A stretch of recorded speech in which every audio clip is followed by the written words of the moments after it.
Invité de ce 20h, l'ancien Premier ministre et ancien ministre des Affaires étrangères Dominique de Villepin. Bonsoir. Merci d'avoir accepté notre invitation ce soir. Dans un peu plus d'une heure, donc, Emmanuel Macron va reconnaître au nom de la France l'État de Palestine. Est-ce, à vos yeux, un moment historique ? Oui, c'est un moment historique. D'abord parce que c'est un message d'espoir, même si c'est un espoir ténu pour les Palestiniens, compte tenu de la tragédie humanitaire qui se joue aujourd'hui à Gaza et au drame qui se joue en Cisjordanie. Mais c'est aussi un appel à la responsabilité du gouvernement israélien, qui est aujourd'hui emporté par un hubris après la barbarie du 7 octobre, après le terrible acte terroriste du Hamas. Mais cet appel à la responsabilité, il doit conduire Israël à ouvrir les yeux sur ce qui se joue aujourd'hui et à ne pas céder à la tentation, jour après jour, du grand Israël. Mais c'est pas du tout, pardonnez-moi, ce n'est pas du tout ce que vous avez entendu la réaction de Benjamin Netanyahou, qui dit il n'y aura jamais de cet État de Palestine qu'il juge terroriste et promet en représailles de doubler le nombre de colonies en Cisjordanie, c'est-à-dire du projet du grand Israël. Et c'est pour cela que la reconnaissance de l'État palestinien pose un cadre politique. 2 États dont on veut espérer qu'un jour ils pourront vivre côte à côte. Mais c'est un cadre politique qui justement nous sort de la situation d'exception où est aujourd'hui Israël, qui est poussé à l'idée en continu d'agrandir son territoire, porté par cette idée religieuse du grand Israël. Et, nous le savons, avec en face des forces terroristes, des forces islamistes qui elles-mêmes sont portées par un idéal religieux. Et c'est pour cela que l'engagement qui est pris par la communauté internationale à travers la déclaration de New York et l'acte qui se déroule en ce moment, c'est un engagement très fort de mettre de côté le Hamas, de démilitariser le Hamas, ce qui doit nous offrir la possibilité aujourd'hui d'agir en faveur des otages à travers la négociation, car nous savons que la politique de force ne mènera pas à cette libération. C'est donc la seule solution.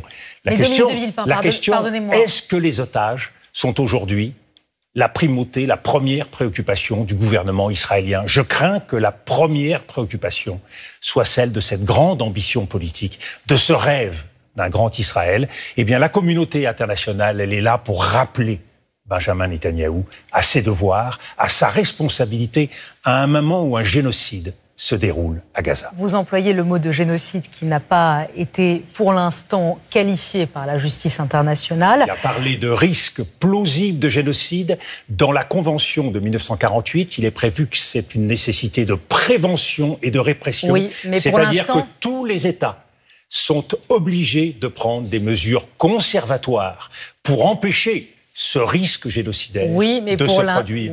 Oui, mais pour l'instant, la Cour internationale de justice n'a pas jugé sur le fond de cette affaire-là.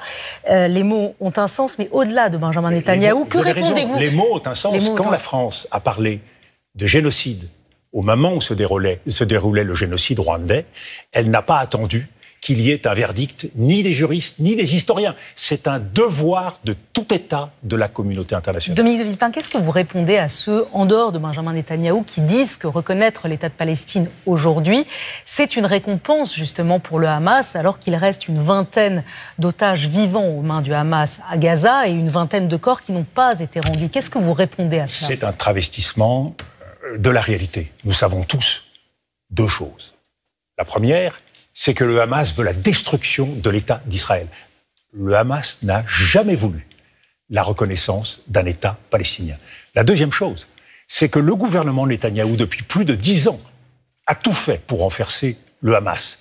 1,5 milliard de dollars ont été versés au Hamas avec l'acceptation du gouvernement Netanyahou par le Qatar dans un cadre qui est celui du pari de ce gouvernement de développer le Hamas contre l'autre branche palestinienne du Fatah. Donc aujourd'hui, c'est cette responsabilité-là que le gouvernement israélien doit regarder en face, puisque les pays arabes, les pays européens, la communauté internationale se proposent de mettre de côté le Hamas pour donner naissance à une nouvelle autorité palestinienne qui assumera ses responsabilités avec les États arabes à Gaza. Donc il y a aujourd'hui une réponse, une solution alternative qui doit permettre d'obtenir la libération des otages, qui doit être le premier objectif dans cette nouvelle période. Dominique de Villepin, hier, vous avez déclaré sur Radio J, Emmanuel Macron devra rendre des comptes pour son inaction devant le désastre de Gaza. Qu'est-ce que ça veut dire? Devant qui il doit rendre des comptes? Devant une commission? Devant la justice internationale? Tous les responsables publics, français, européens, pays arabes, pays internationaux, ont une responsabilité dans ce qui se passe aujourd'hui. Est-ce que nous faisons tout ce que nous pourrions faire? Non. Nous avons des outils pour faire pression aujourd'hui sur le gouvernement israélien, en particulier l'accord d'association entre l'Union européenne et Israël. Il ne s'agit pas de punir le peuple israélien. Il s'agit de faire pression sur un gouvernement qui aujourd'hui agit en forcené.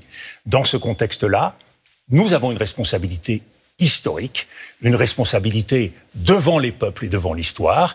Et nous le savons, puisque d'autres drames qui n'avaient peut-être pas la même gravité se sont déroulés. Rappelez-vous, dans l'affaire de l'intervention en Irak, eh bien, le gouvernement britannique a dû faire l'objet d'une commission d'enquête. Dans d'autres drames, il y a eu des tribunaux ad hoc. Donc vous espérez une commission d'enquête contre Emmanuel Macron? Mais ce que j'espère, c'est que chacun puisse tirer les leçons.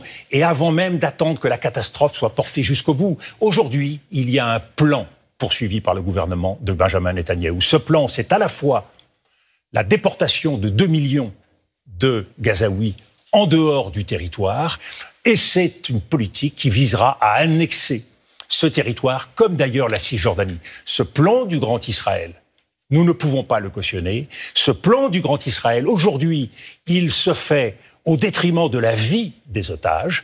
Il faut que chacun, aujourd'hui, prenne ses responsabilités devant la communauté internationale. Merci d'avoir été avec nous aujourd'hui, Dominique de Villepin, dans ce 20h.